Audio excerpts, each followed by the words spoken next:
The Littlest Pumpkin by R.A. Herman, illustrated by Bettina Ogden.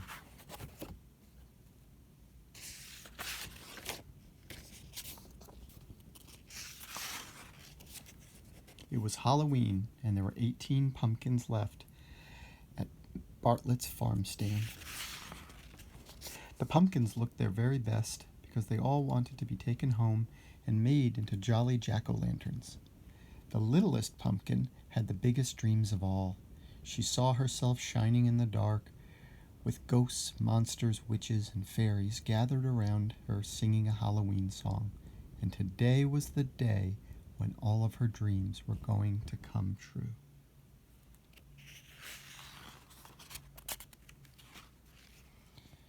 Maggie dropped by the stand on her way to school just as it was opening. "I want the biggest pumpkin you have for my class party," she said, looking at the pumpkins on display. She didn't even glance at the littlest pumpkin. The pumpkin Maggie chose was so big, Mr. Bartlett had to help her put it in her mother's car. Then the twins arrived. Jess wanted the roundest, fattest pumpkin. Jen wanted the tallest, skinniest pumpkin. They both knew exactly what they wanted their jack-o'-lanterns to look like. Later that morning, Mrs. Garland's class came to the farm stand to buy apples and pumpkins for their Halloween party.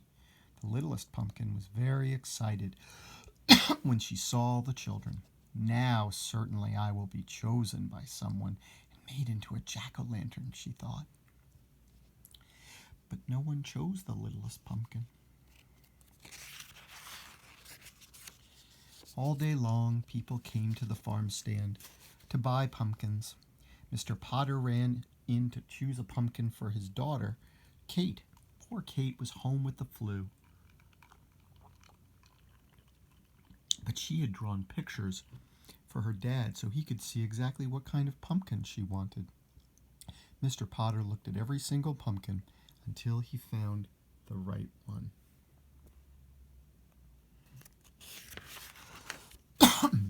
The sun began to set and only 4 pumpkins were left at the farm stand. One pumpkin had a bruise on its back. One pumpkin was lumpy and bumpy. One pumpkin didn't have a stem. And the last pumpkin was the littlest pumpkin.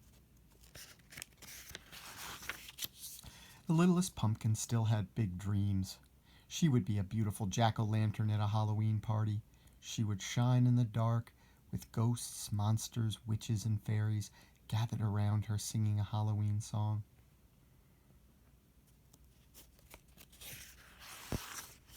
But while the littlest pumpkin was dreaming, Gabe and Mona arrived. They ran up to the 4 remaining pumpkins. Gabe grabbed the stemless one. "Perfect," he said. "My jack-o'-lantern is going to wear this hat." Mona picked up the littlest pumpkin. "Oh, how cute," she said. The littlest pumpkin was so happy. All her dreams were going to come true. "But it's too small for me to carve into a jack-o'-lantern," said Mona, putting it down. Then she picked up the lumpy, bumpy one instead. "Now this one is perfect." Soon it was dark, and the stars began to sparkle in the sky. Mr. Bartlett was cleaning up. "Oh, please don't close yet," thought the littlest pumpkin. "I must be a jack-o'-lantern for Halloween." Suddenly Mr. Bartlett heard someone calling his name. "Mr. Bartlett! Mr. Bartlett!" It was Sam. "Please wait," said Sam. "I need a pumpkin for my party tonight." Mr. Bartlett picked up the bruised pumpkin and told Sam that if he turned it around, it would make a very nice jack-o'-lantern. Sam agreed, and with that, Mr. Bartlett closed the farm stand. So there, in the dark on Halloween night, sat the littlest pumpkin. She was all alone, or so she thought. For just when the littlest pumpkin was sure she was going to be spending Halloween night all alone in the empty farm stand, mice started scurrying around her. They were decorating everything, wearing tiny costumes, and carrying all sorts of Halloween goodies. And before the littlest pumpkin knew what was happening,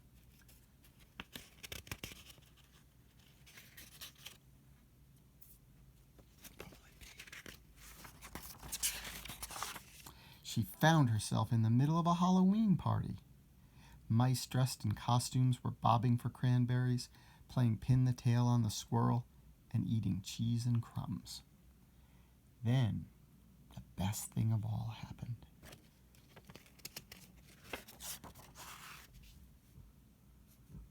The littlest pumpkin was turned into a jack-o'-lantern.